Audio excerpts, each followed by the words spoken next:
Penalty remaining. In behind is Murphy for Fleury. Armour ahead of the blue line. Waits as Fleury takes it on inside for Team Canada. Being marked in there by Gusarov. Murphy on the point for Larmer. In behind the net for number 99. Dumping it for Fleury. Taken down. No shot there. And the Soviets will clear the zone. The Soviets playing Gretzky different behind the goal net. They're going right after him. Some of the other teams in the tournament have let Gretzky relax behind the net and make plays.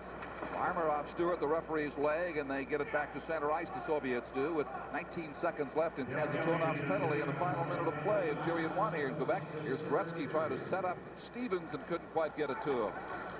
Larmer holding it at the point, getting it across to Gretzky. His shot, it's on the short side, just missed, hit the post, a piece of it. Just missed going ahead for Canada as Kasatonov comes back on the ice now. The Soviets at full strength. 40 seconds to go in the period. Here's Fleury. Dumps it to Larmer. Gretzky back on the point, has it now. Feeds it ahead for Murphy. Hopped over his stick. Less than 30 seconds to go. Puck at center ice for Murphy. Kasatonov's got him in a bear hug, and they stop it with 24 seconds to go. Wayne Gretzky, we've talked about his skating and how good it's been. Here, Gretzky takes a look as he skates by of the goal judge, perhaps thinking this shot maybe went in. He rattles it. I mean, he really steps into it. He beats the goaltender. Does it hit the goal post? Even the goaltender looks in behind. Gretzky thought it was a goal, or maybe it went in behind and hit the bar in the middle of the net. I'm not quite sure. He's for instant replay right there. No goal, whatever the case. Tocchet chasing it. Desjardins can't hold it. They have 15 seconds to go in period 1 of a 1-1 tie. Soviets striking first, and Canada coming back to get even on a goal by, of all people, young Eric Lindros here, his third of the Canada Cup. His 5 seconds in the corner. Tocchet tried to center it. Soviets defending well in their own zone. Number 15 is Victor Gordiak. He'll clear it down the ice, and that is all for period 1. A somewhat tepid period, in part by comparison to furious starts previously by Team Canada in this Canada Cup series. Nonetheless, a result that leaves these teams tied at 1. And overall, a pretty quiet reaction, you'd have to say, to Eric Lindros. This is the Labatt Canada Cup on CTV. Canada Cup from the Colisée in Quebec. Everyone tonight talking about, thinking about, watching Eric Lindros. He came onto the rink with a chorus of boos, but they turned to cheers. And actually, a lot of people were on their feet tonight cheering that goal by Eric Lindros. His first in Le Colisée as Team Canada tied the game up. And we are joined tonight by John Davidson, Bill Clement, and a fellow who knows a lot about hockey in Quebec and in Montreal, a former coach and turned broadcaster, Jean Perron. What did you think about the reaction tonight? Oh, you know, very average reaction, you know, exactly the way I predicted for Eric. You know, I told people, you know, ignore Eric Lindros. You know, the only guy that deserves an ovation at the Colisée is Wayne Gretzky. You know, Eric hasn't he hasn't played a game in the National Hockey League, and there's no need to boo Eric Lindros. You know, he hasn't done anything very, very bad. You know, he's an 18-year-old kid, so you know, you can make mistakes in life. Yeah, but he's public enemy #1 right here. You know this franchise pretty well. I'll jump in here and ask you if the Quebec Nordiques can afford to sign him, because it almost appears to be one of those situations where they can't afford not to sign him, but they may not be able to sign him. With a new Colisée, you know, I guess they can sign any player, but without Eric Lindros, it's going to be tough. It's going to be tough because Eric and the new Colisée is very, very tied together. Jean, let's talk about Eric, and he says it's business reasons. He talks about making more money, even off the ice, if he doesn't play here. If he goes and signs with another firm and then or another hockey club and then gets endorsements, people in Quebec, do you think they'll boycott those particular items that he endorses? I've heard people on the street say they will. Yeah, it might happen, but I don't see that, you know. The people in Quebec, when they see a guy like Gretzky or Mario Lemieux, or you know, those, you know, a guy like Guy Lafleur, for example, when he played in Montreal, he wasn't boycotted in Quebec, you know. His endorsements were as good in Quebec as in Montreal or anywhere else. I guess it's a matter of proving yourself, you know. You're a young fellow, you prove that, and he should be an impact player in the National Hockey League. So he's going to make money, and I guess people will forget after a while, you know.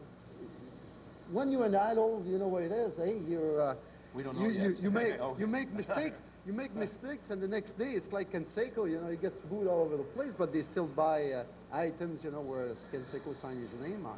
Has this become too political? You know, we read the paper since we came here. We expected more hype, more hoopla, and a lot of people were making this into a cross-Canada issue, almost a French versus the rest of Canada issue. You know, the people in Quebec are, you know, overall very, very classy people, you know. They still hope on one hand that Eric is going to sign with the Quebec Nordiques. On the other hand, Quebec fans don't want to, you know, they don't want to look bad, you know, across the country. They want to, you know, to show people on the English side that they can do things with a class act. And that's a good example tonight. I think you see, Quebec is a very particular town, you know. The hockey here is their baby. And it's been a very sick baby for the last 3 or 4 years. So they protected their, you know, their club like a baby, and they feel if Eric comes here, imagine what kind of a club we're going to get. So they want to pass a message on with Guy Lafleur tonight. They couldn't cheer Eric Lindros like they wanted. So what they did, they put all their love on Guy Lafleur.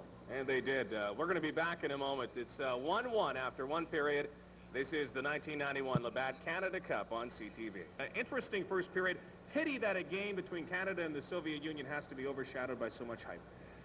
It is in a sense, but the Soviet Union, their hockey machine, the wheels have simply fallen off of it, Rod, in spite of the fact that they really look like an offensive team when they scored their first goal here tonight. To me, that's their biggest problem. They've only scored 11 goals in this tournament coming into tonight in 4 games. That's fewer than 3 per game, not like the big KLM unit they used to have. But on this play, they really look good. Al McInnes was guilty simply of not taking the player's stick. It's one thing to have the body. If you don't have his stick, then you end up with a problem. That's what happened to him on that one. I don't know about you, Rod, but it felt good to see Big Eric, the kid, put one in. You know, yesterday's press conference, you saw what he went through here. And almost even in the lobby before tonight's game, you had a sense that he was going to do something special. Yeah, I had that feeling, and I think he will show here that not only can he dominate physically, stick handling, hitting and everything, his hockey sense, I think, is what makes him cut above everybody else, and he knew exactly where to be. It's tough not to jump into the play there. The tendency is to want to get right in there. He knows when to wait and when to move in. Interesting to talk to Jean Perron about what was happening in Quebec and about the Guy Lafleur ovation before the game, and I was really surprised. Although we had anticipated boo birds out, there were more boos in the Montreal Forum the other night for Eric Lindros. I played here for a season, you know, my first year of professional hockey. This is a classy town, and in spite of the fact that hockey is an absolute religion and a passion, there's a certain class, I think, that overrides all of the anger at times, and I think that's what we saw here tonight. We'll take a look at that in our second intermission, too. Hockey in Quebec City. It's a very interesting look at what the people here and the passion they have for the game. In the first period, Ravil Hyderov scored for the Soviet Union at 3:13. Then Eric Lindros, his 3rd goal of this Canada Cup at 14:47. It is 1-1. The Soviets outshooting Team Canada 12-11 in that first period.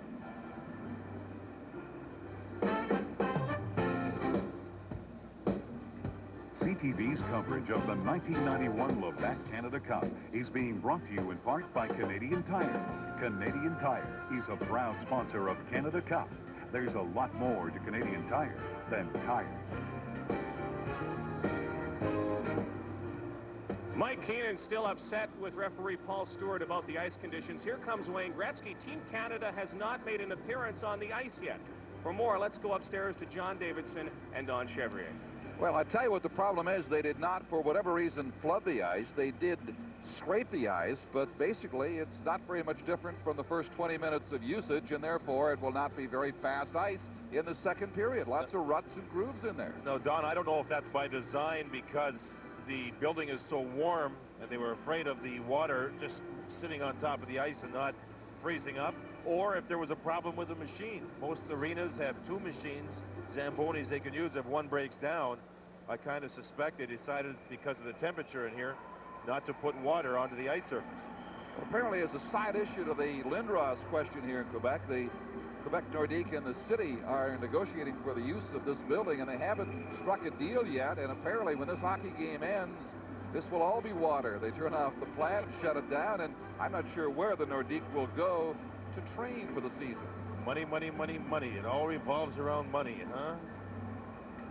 Seems to. This revolves around international pride for Team Canada and the Soviet Union. But as we said, John, not a prototypical game involving Canada and the Soviets by any means. A very different first period between these two.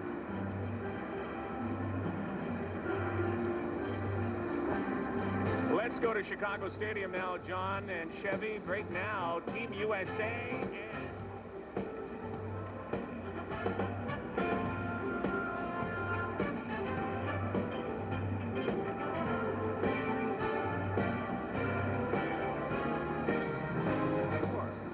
And then Joel Otto gets another goal 30 seconds later. Otto puts it through. With a span of 30 seconds, Joel Otto makes it 3-1 for Team USA in the first period in Chicago.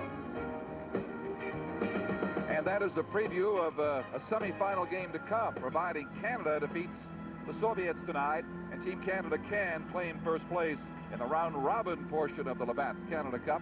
1-1 as we come into the second period here in Le Colisée in Quebec City. A less than sold-out arena, by the way, and you have to be a little surprised at that. The other thing to look at here is if USA wins and Canada ties this one, since Canada beat the Americans, the goal differential's fine, Canada will get first place. Here's McInnes from center ice, testing Stalenkopf early. And center ice for the Soviets is Prokhorov. Be interesting to see if Canada becomes a more physical team here in the second period. We've already seen a good check by Al McInnes on Kravchuk, the captain, to knock him offside. All right, let's find out more about this ice situation here. Bill Clement may have an answer for us. Well, guys, I went down and talked to the Zamboni driver, and I had to speak to him in French. He doesn't speak English, and he doesn't know why Paul Stewart asked him to do this, but it was Paul Stewart that approached him at the end of the first and said, "I don't want any water, no water." He does not know why, but it was, in fact, Paul Stewart's idea. Well, it might have been heating up. He's concerned about Kazatanov, misses on the short side. It is rather warm again in this building, but a cool early fall day here in Quebec City outside the Coliseum. Here's a race for the puck. Gretzky between two Soviets, and sliding out is Stalenkopf, the goaltender, to get there first. Number 24 stays on side. Prokhorov now feeding Kozlov down in behind the goal, and Paul Coffey takes over from Team Canada. Again, the intensity and the tempo you might expect from Team Canada is not evident in the first minutes of this period. But they are bumping a little more, Don, and that could get them going. Here's McInnes trying to make a play as it's fed forward past Lindros inside the line. Saved by Shanahan on the boards. Now back to Shanahan from Lindros. Desjardins, and it was deflected wide by Messier and over the glass. All set up with a nice play by Brendan Shanahan. Mark Messier was foggy this morning, battling a head cold and a lot of congestion. He did practice, however, and going with a regular shift here. You know, one thing he did mention, Don, is that the skating's pretty good, the conditioning's pretty good, but you can't really just step in and be at the top of your game regarding handling the puck. And that's something that hasn't come quite back to Mark Messier just yet.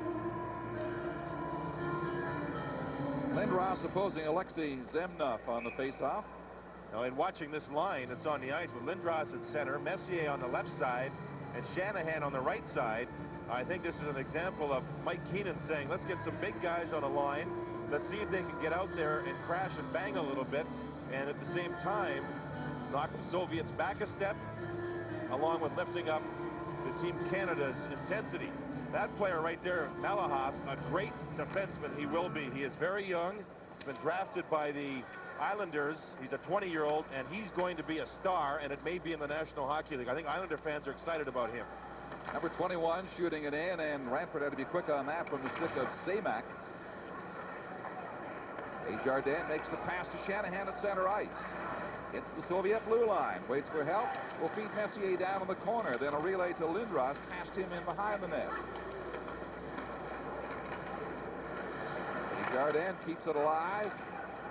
Lindros steals the puck. Off the glass and back. Messier gets his stick up against the Soviet. Lomakin with it now. Malkin takes the check for Messier in behind the goal. Vladimir Malakhov with it. Soviets bring it out.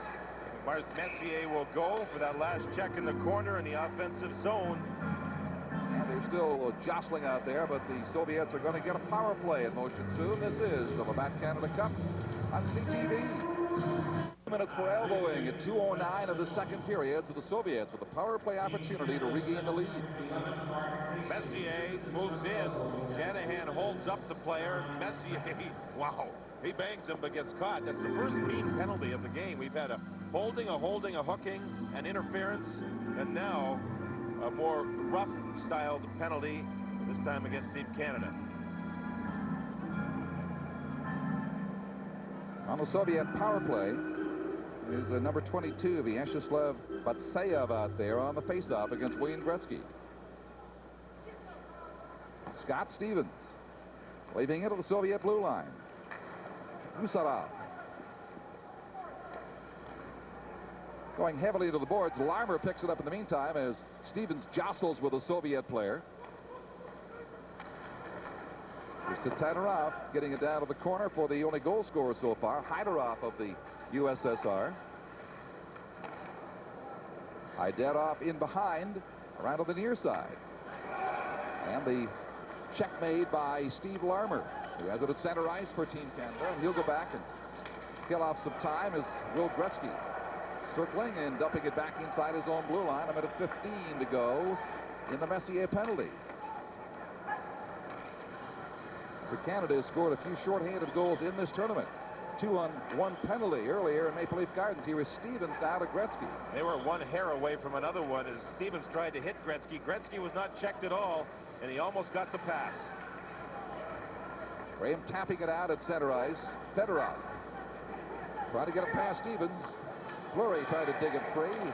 Got taken down, and Sergei Fedorov has it for the Soviet Union. He's got Alexei Usarov waiting back at the point. Can't get it to him. It's been a very effective power play so far. Here he is, Fleury making his move short-handed, going right in on the goaltender. Boy, did he make a move. Inside, or pardon me, outside, inside, and back to the outside. And he moved to Tarinov. I mean, he turned him right around. Fleury with a great play. He took the pass up ice from Dirk Graham, and then he cuts outside, inside, and back outside to Tarinov. Is twisted right around. A tricky play by Fleury, a good shot. And this goaltender has played well. Once again, watch Fleury, sees that he has Tatarynov moving now. He cuts back to his forehand, and when he's on his forehand, he gets a little more on the shot. Looked like he tried to put it through the legs. And a good save by Stelnikov. Corson with Courtnall, Desjardins, and Smith trying to defend for Canada. Steve Smith now will go back for the puck inside his own blue line. 25 seconds left in the Mark Messier penalty. Dmitry Filimonov for the Soviet Union. Now spearhead the play up the left side as it's forced back by the forechecking of Corson from the near boards. Shot in by Zutnik. Desjardins goes back to help out Billy Rafford in behind out of his net. Gets back in time, though, as the Soviets battle for the boards, and it's poke check by Corson. Messier now will be back on the ice. Team Canada's at full strength. Past the 4-minute mark of the second period, still tied at 1 with the USSR. It was Courtnall or Messier. Stelnikov saving it in behind his own goal. Number 11 for the Soviets couldn't clear. Korolev. Courtnall couldn't maintain possession. Now gets it again outside the line with Corson and Messier. Canada goes back and changes on the move now with the puck in the Soviet end. Tocchet getting it to Messier. Messier for Smith, for Desjardins, backhanding it as he wheeled, and this came up wide of the short side. Mark Messier starting to play a power game. They tried to hit him, and Stelnikov jumped off the body of Messier, and Messier was able to set something up. 5 minutes gone in the period. Smith to Desjardins. Now he will go to the bench on a change. Rink wide for Korolev. Korolev couldn't handle the bouncing pass. Soviets will change as Canada's Lindros gets taken down by number 4 Vladimir Malakhov. Samnov down the far side. McInnes there to recover for the red-shirted Canadians. Malakoff at center ice. Another loose play both ways. Much of it in the center part of the ice here. Paul Stewart's called a penalty, and this is the Labatt Canada Cup. He will be 21 years of age in later September. The best young defenseman in the Soviet Union knocks down Luc Robitaille. He's a big, lanky, strong guy, and I think he's built for the National Hockey League style game. So, tripping the call, I guess, and Malakoff in the penalty box. The Canadians have really juggled their lines up, but they're keeping this unit together for the power play, and that's Gretzky, Lindros, and Larmer. Samnov spearheads the quartet of Soviet players trying to kill off the Team Canada power play. And now Canada brings it forward to center ice, pass through Larmer, and Gretzky goes off to the Soviet corner. Stalinkov clears it back to that corner. Now to the point. Here's Coffey shooting it wide. Eric Lindros over the far boards. Gretzky, Larmer in behind. McInnes, right point. Coffey, left point. Now McInnes shooting, deflected by Gretzky off target. Still in the Soviet zone. Here is Gretzky beating Larmer, and his shot was blocked right in front. A minute 10 left in the Soviet penalty. Team Canada looking for the go-ahead goal. They have come back to tie it in the first. Larmer shooting, and a great stop by Stalinkov. Here's Coffey getting set, winding, relaying it for Larmer. He's got Gretzky on the other side, in behind the Soviet net. Lindros parked just out in front. The pass too far for Gretzky, back for McInnes. 48 seconds left of the Soviet penalty. Coffey now skates down near the net, dumps it out in front, cleared away to the far corner, but Gretzky takes charge there. And he's through McInnes. Don, the Canadian power play really spreading out in the offensive zone, trying to draw the Soviet penalty killers out. And it's not quite working. Those penalty killers are staying in that box tight. They broke out, the Soviets did, and almost sent Lomakin away home free. Now Gretzky at center ice, a long shift for him. 20 seconds of the penalty remain. Coffey going in shooting. Big save by Stalinkov. And number 8 for the USSR. Tatarinov comes up to the blue line, lets his shot go, and it's turned aside by Philly Renfrey. Robitaille leaving it in behind the net. Just a second left now as the Soviets have killed this penalty successfully. Vladimir Malakoff is back on the ice. Change made. Down the right side comes Kovalenko. He scores! 2-1 for the Soviet Union. Soviet Union with their penalty killing, led by their goaltender. Stalinkov with a couple of fine saves led to some even strength play. And you'll just see a shot here as the puck was turned over at the blue line. There you see Kovalenko coming down, and he just snaps it through Ranford's legs. Canada got caught at the Soviet blue line, trapping some players. Kovalenko just snapped it. May have ricocheted off the stick of Steve Smith, I'm not sure, but it's 2-1 for the Soviet Union. The second time they have led in this game. It's an unassisted goal.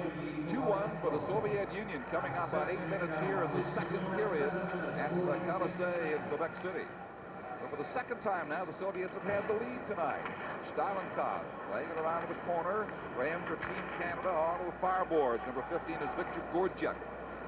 Right in front of his own goal area to Alexei Zitnik. Now here is Filimonov. Makes the pass to Korolev inside the line. Canada failing to clear. Soviets maintain the pressure in the zone. Here's Graham now losing his stick on a cross-check attempt of the Soviet attacker. Korolev, he gets tied up in the corner, and they finally clear the zone. It almost looks like Canada wants to hit so bad that they're going out of their way to hit the Soviet players, and that could trap people. Now here's a chance going right in, and cut down by Desjardins was Prokhorov. Penalty shot, Don. Penalty shot coming up. Great chance for the Soviets to come on a penalty shot awarded by referee Paul Stewart. Vitaly Prokhorov was in home free when Eric Desjardins had no choice but to try to get a hold of him somehow and deter him, and he did. But it's going to cost. Well, he does not get the shot. It's a clear breakaway. Desjardins trips him up, getting the feet, not the puck, before the shot was taken. And it looks like we'll see it again. It's a clear-cut breakaway. Desjardins trips him before the puck is shot. and that necessitates the penalty shot. So with a 2-1 Soviet lead, even though Mark Messier is now on the ice complaining, we will have a penalty shot here. It will be Prokhorov, pardon me, who is standing near the blue line all by himself. He prepares for this shot. Most European players love to go on the backhand. And here he goes, lining it up at center ice on Billy Ranford, and he shoots it wide.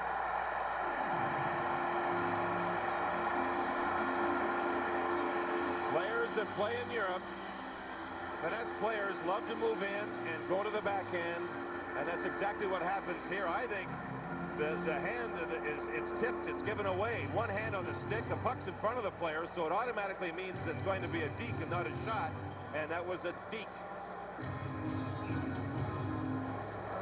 Don, if the player comes in with a puck beside his body, he has lots of options. This player has one option because he's got the puck in front of him. He can't shoot it. He's got a deke, and Billy Ranford played it smart. He waited. And Paul Stewart's called something else right at the blue line of the Soviet Union. A whistle play down once again. This time it's Robitaille going in. This is the Labatt Canada Cup on CTV.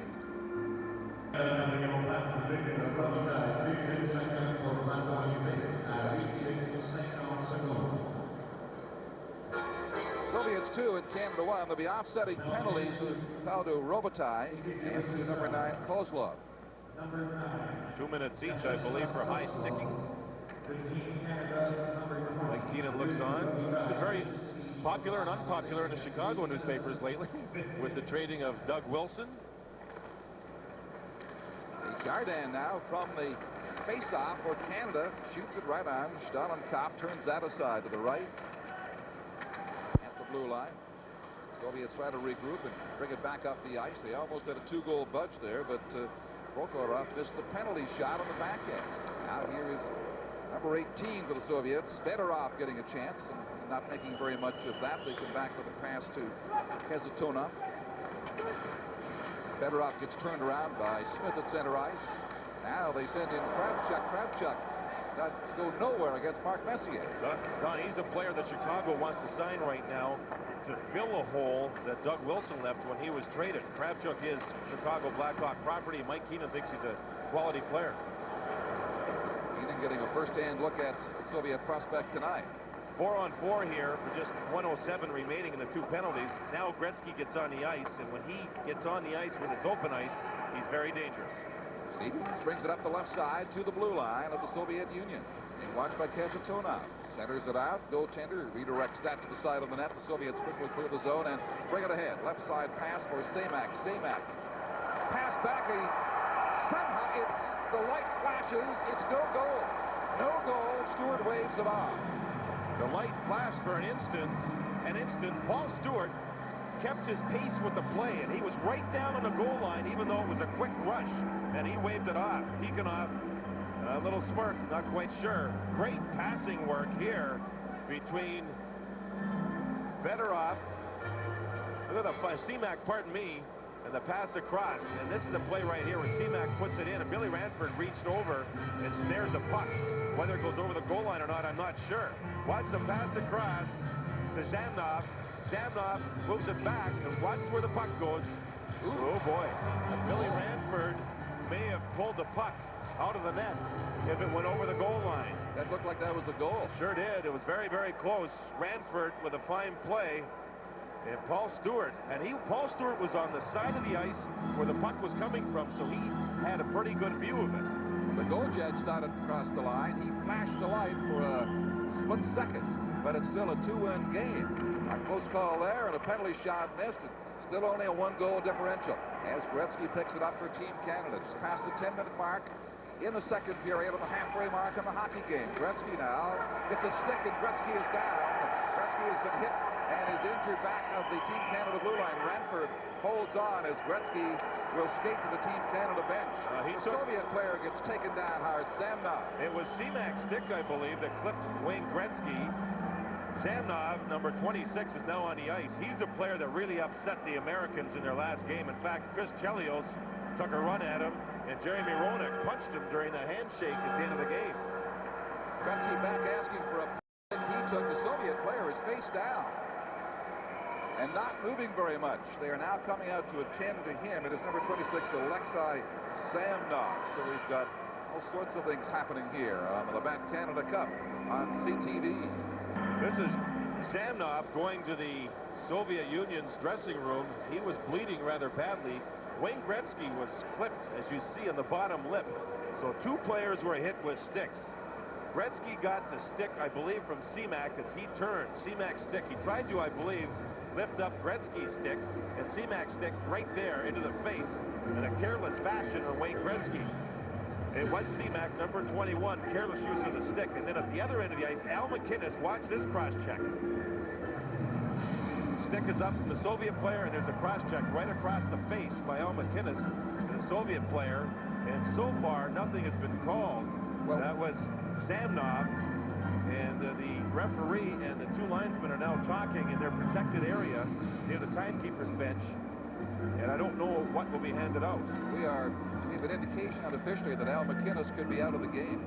Could be a match penalty assessed. Can't confirm it just yet, as the officials are still conferring and huddling at the timekeeper's bench. And he cross-checked him right across the face, and if he gets caught, that would be the proper call. It was a vicious shot. Gretzky earlier taking the stick from the Soviet player. No penalty call back there, but there was no mistaking the incident involving the fallen Soviet right in front of the net. The player that left for the Soviet Union and was hurt, Samnov, and you can see Gretzky has been clipped enough to at least cause the blood to flow somewhat. Samnov high-sticked Chris Chelios in the American game, loosening some of his teeth. And at the end of the game, they were shaking hands, and Chelios shook hands with Samnov and squeezed his hand tight, tight, tight. And it was that, while that was happening, Roman Ronick gave him a shot as they were shaking hands. À l'équipe du Canada, le numéro 2, Al MacInnis, 5 minutes pour bâton élevé et une inconduite de partie à 10 minutes 26 secondes. The penalty. Here we are. For Team Soviet Union, number 21, Alexander Semak, 5 minutes for high sticking. To Team Canada, number 2, Al MacInnis, 5 minutes for high sticking and a game misconduct penalty at 10 minutes, 26 seconds. So MacInnis is gone for the night, and 5-minute majors, one to each team. Proper calls, even though one was more severe than the other. You could see Seamack with a careless use of his stick drawing blood and injuring Gretzky, and of course we saw MacInnis with a cross-check. So both players out of the game. So the Soviet player Seamack will be allowed to remain in the game after his 5-minute penalty expires, but Al MacInnis takes 5, and mistake. he's gone. My apologies. So only the game misconduct to MacInnis, right, not to Seamack. All with 9:34 to play in the second period. A lot of things have happened here in the second period. And almost happened. Penalty shot missed, a glorious scoring chance. A puck that looked to be in the net, ruled otherwise by the referee Paul Stewart. And somehow, through it all, it's still 2-1 for the Soviet Union. Andrei Kovalenko now getting set to face off against Wayne Gretzky. Larmer reporting back to his coach Mike Keenan, relaying something from Paul Stewart, the referee.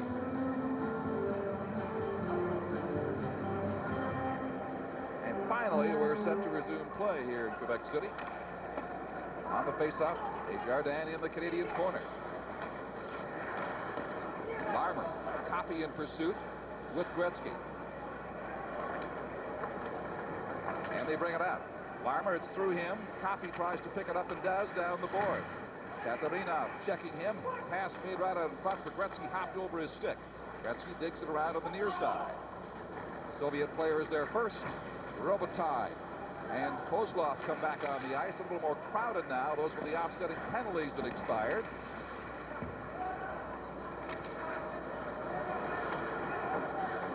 Here's a shot, and it's gloved by Ranford from the stick of Dusarov and thrown off to the near corner for Robitaille. Luc Robitaille. Shot by Desjardins, and he will go to the bench for a change. Soviets also changing on the move. 8:40 left in period 2. 2-1. The Soviets still lead. Dusarov off the board. Larmer tries to keep it in play for Team Canada. muscles his Soviet checker, keeps it alive. Gretzky in the corner, getting it out in front. Backhand shot down. Goes the goaltender. Stauenkopf to hang on.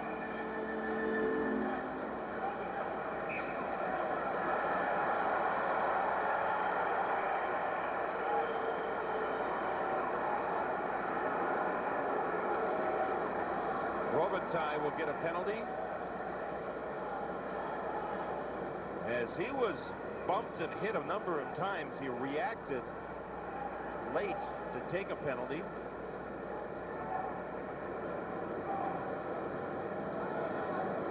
You'll see the save made. Robitaille's upset.